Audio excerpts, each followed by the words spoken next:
Hola amigos, soy JavaDev. Bienvenidos al 29º episodio de este curso para diseño web básico. Y en este episodio vamos a sufrir algunos cambios bastante dramáticos. La última vez lo que hicimos fue simplemente completar la barra de navegación, lo cual no fue nada demasiado glorioso, pero nos permitía distinguir entre usuarios que han iniciado sesión y los que no.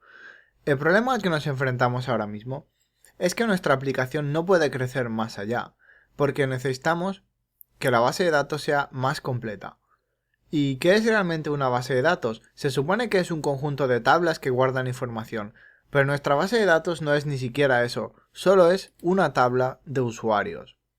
Así que lo primero que vamos a hacer es ir a phpMyAdmin, entrar en bases de datos, elegir nuestra base de datos y borrarla, ¿de acuerdo? Adiós. Porque ahora mismo no nos sirve nada. Vamos a rediseñarla y a escribirla mucho mejor. Vamos a incluir más de una tabla y vamos a hacer que todas las tablas que existan dentro de la base de datos se relacionen entre ellas, lo que nos permitirá recuperar información útil, ¿de acuerdo? Con lo cual, vamos a crear dentro de la raíz un nuevo documento, empty file. Lo vamos a llamar blog.sql,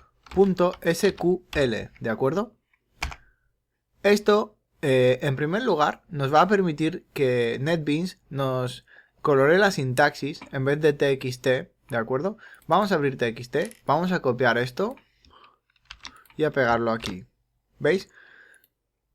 Por lo que a mí respecta, ya podéis borrar blog.txt, ¿de acuerdo? Porque ahora vamos a usar este. Bien, así que vamos a hacer algunos ligeros cambios. Voy a separar esto. Recordad que en el lenguaje SQL, el cual usaremos para iniciar la base de datos en MySQL o en MariaDB, no importan los espacios, ni las tabulaciones, ni los saltos de línea, ya que a la hora de importar la base de datos, el intérprete del servidor solo leerá lo que está escrito, no importa si hacemos, como os digo, saltos de línea, por ejemplo así, eso da igual, ¿de acuerdo? Yo simplemente lo hago para que todo esté más ordenado. Y otro punto que debéis recordar, no importa si tenéis MySQL o MariaDB, en ambos casos la sintaxis es la misma. Bien, lo primero que vamos a hacer, además de crear la base de datos, vamos a hacer que por defecto se use UTF-8 como codificación. Eso ya lo hacíamos en nuestras páginas HTML.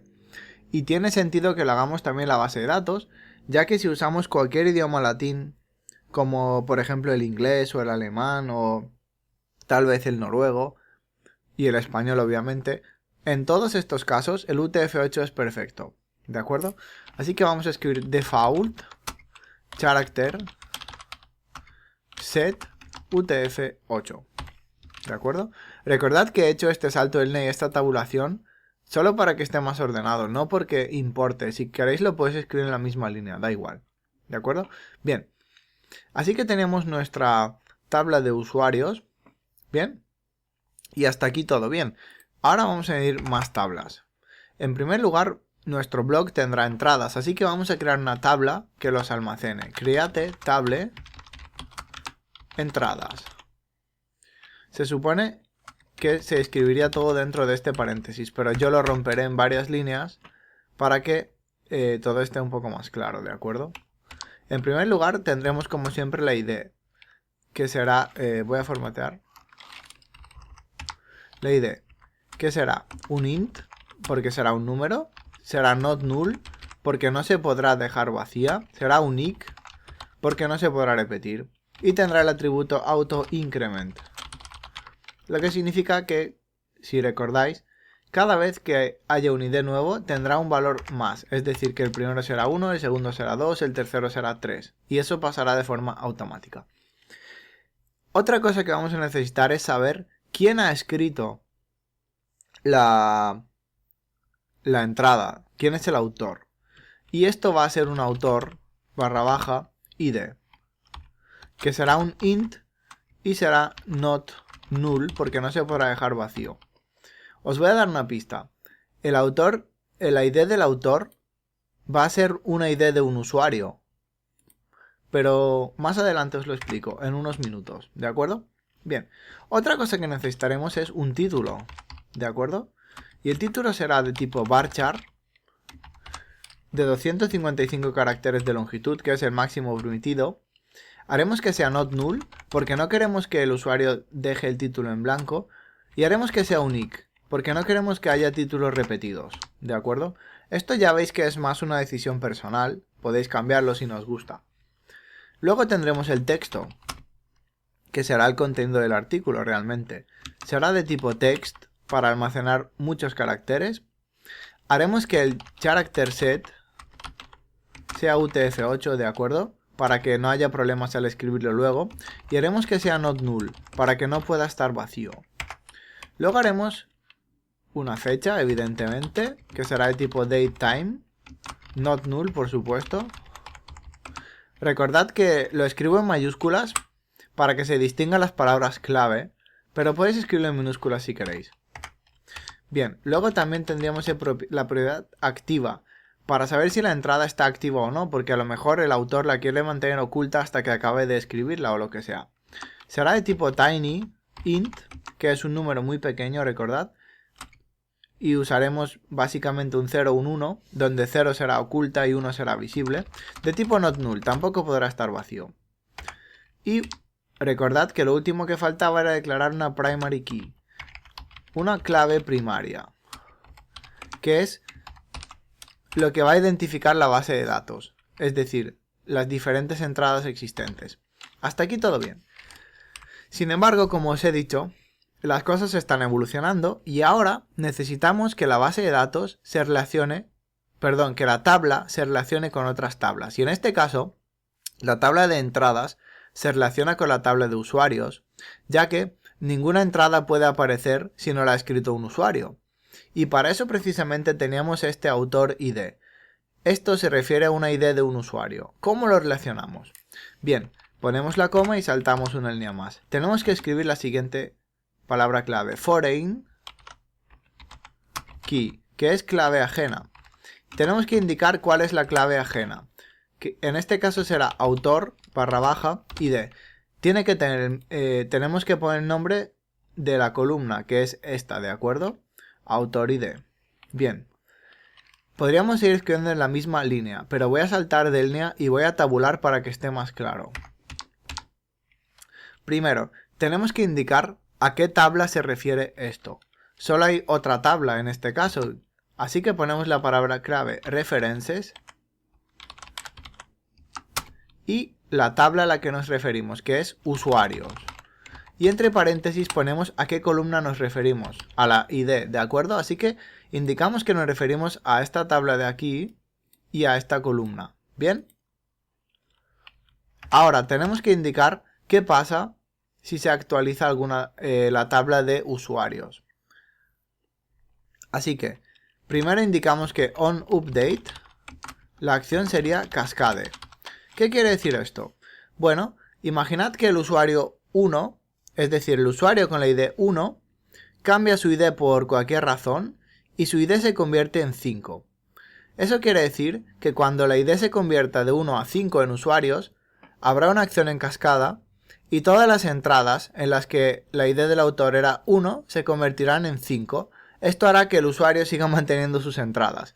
Si no pusiéramos esta norma, sería un lío, porque al cambiar la ID del usuario, pero no al cambiar esta entrada de aquí, digamos que el usuario perdería todas sus entradas. Y eso no sería muy amable por nuestra parte. La segunda regla que debemos colocar es onDelete. Y es, ¿qué va a pasar si borramos un usuario? Pues pondremos la norma restrict. Básicamente esto significa que cuando intentemos borrar un usuario, al intentar borrar también la entrada correspondiente en cascada, esta acción se va a restringir, impidiendo que se borre la entrada y el usuario, porque no queremos que se borre ningún usuario ni ninguna entrada. Para eso hemos dejado esto de activo, ¿verdad? Para, si queremos bloquear a un usuario, o evitar que siga escribiendo o comentando lo que sea, lo desactivamos, pero no lo borramos, ¿de acuerdo? En general, y con ciertas excepciones, es muy mala idea permitir que se borren datos de la base de datos, ¿de acuerdo? Bien, ya tenemos las entradas. aún necesitaremos una tabla más. Create table comentarios. Por supuesto, ¿qué sería de un blog sin los comentarios? Sigamos. Bien, al igual que con la entrada, vamos a tener en primer lugar un ID, que será igual que en todos los demás casos: int, not null, unique y auto increment. El siguiente punto, ¿qué más vamos a tener? También vamos a tener un autor ID, porque alguien tendrá que haber escrito esa entrada, perdón, ese comentario, ¿verdad? Así que será igual que antes, int not null. Ahora bien, necesitamos entrada ID. ¿Por qué? Porque todos los comentarios tienen que escribirse en una entrada. Es decir, no puedes escribir un comentario si no estás en una entrada. Con lo cual, tenemos que identificar a qué entrada le pertenece cada comentario. Y esto se haría de la misma manera, con int y not null. Luego tenemos casi lo mismo que antes. Tenemos un título. De hecho, es tan igual que lo voy a copiar. Toda esta porción de título, texto y fecha las voy a copiar, tal cual. Bien. No voy a poner el atributo activa, porque no voy a permitir que los usuarios se oculten. Os he dicho que hay excepciones. Bien, en este caso lo que haría es borrar los comentarios como moderador, pero no ocultarlos. Esto, por supuesto, es una decisión propia. Si vosotros creéis que no está bien, podéis dejar que se oculten los comentarios sin borrarlos. En cualquier caso, eso dependerá más adelante de lo que programemos en PHP y no de esto. Bien, establecemos el primary key, que en este caso será ID, como siempre. Y ahora tenemos que establecer las claves ajenas. Por un lado, tenemos que establecer el autor ID. Esto es igual que antes, así que podéis simplemente cogerlo y copiarlo, ¿de acuerdo?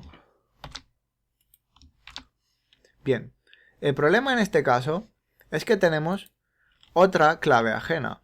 Así que ponemos la coma y volvemos a escribir foreign key, y en este caso es entrada / id,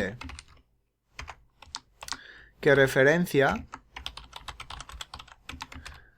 a la tabla de entradas al campo id, o a la columna id si lo preferís. Las restricciones serán las mismas: onUpdate, cascade y onDelete restrict. De acuerdo. De esta forma impediremos que se puedan borrar entradas con comentarios, por lo que os he dicho antes. Podremos ocultar la entrada de forma que no la podrá leer nadie si consideramos que no es buena o que es ofensiva o lo que sea, pero no la podremos borrar, por seguridad. Bien, con esto ya habríamos diseñado nuestra nueva base de datos y la cosa es, ¿cómo hacemos para introducirla de nuevo? Volvemos a nuestro phpMyAdmin, clicamos en importar, seleccionamos archivo, elegimos nuestro blog SQL, ¿de acuerdo? Y le damos a continuar. Si todo es correcto, recibiremos este mensaje en verde que nos dará todo lo que se ha ejecutado, pero en fin, si está en verde no hace falta que leáis lo que se ha ejecutado, porque básicamente se ha ejecutado lo mismo que hemos escrito en el script. Así que ahora si clicamos en blog, veréis que tenemos 3 tablas, veréis que el tipo de carácter es UTF-8, y bueno, veréis que ya no tenemos ni comentarios, ni entradas, ni usuarios, ¿de acuerdo? Con lo cual, podéis ver en cada tabla cómo está construida con las mismas columnas que hemos escrito. Y bueno, podéis echar un vistazo, ¿de acuerdo?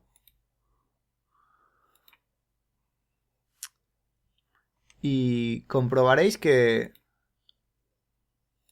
por ejemplo, en comentarios, la ID del autor y la ID de la entrada tiene la llave, porque eso significa que indica que le pertenece una ID de otra tabla. El título tiene una llave por una razón distinta, porque es único, ¿de acuerdo? Porque no se puede repetir. Y bueno, hay un pequeño error tal vez, y es que el título de un comentario no debería ser único, pero no es un gran problema, porque simplemente volvemos, eliminamos el valor unique del título de un comentario, volvemos a localhost, a phpMyAdmin, le damos a la casita, le damos a la base de datos, elegimos la base de datos y la borramos. Luego la volvemos a importar, puesto que ya hemos cambiado lo del unique. Y ya tenemos nuestra base de datos otra vez. Bien. Ahora si entramos en comentarios, veréis que ya no hay llave al lado del título. Perfecto. Bien. Como os decía, ya tenemos nuestra base de datos. El problema es que está vacía.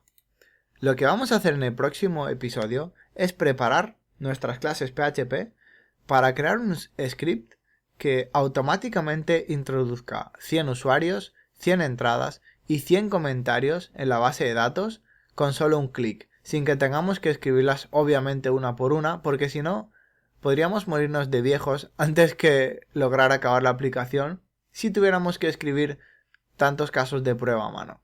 Así que gracias por ver el episodio. Si os ha gustado, dadle a me gusta, suscribiros, preguntadme cualquier cosa que queráis por los comentarios.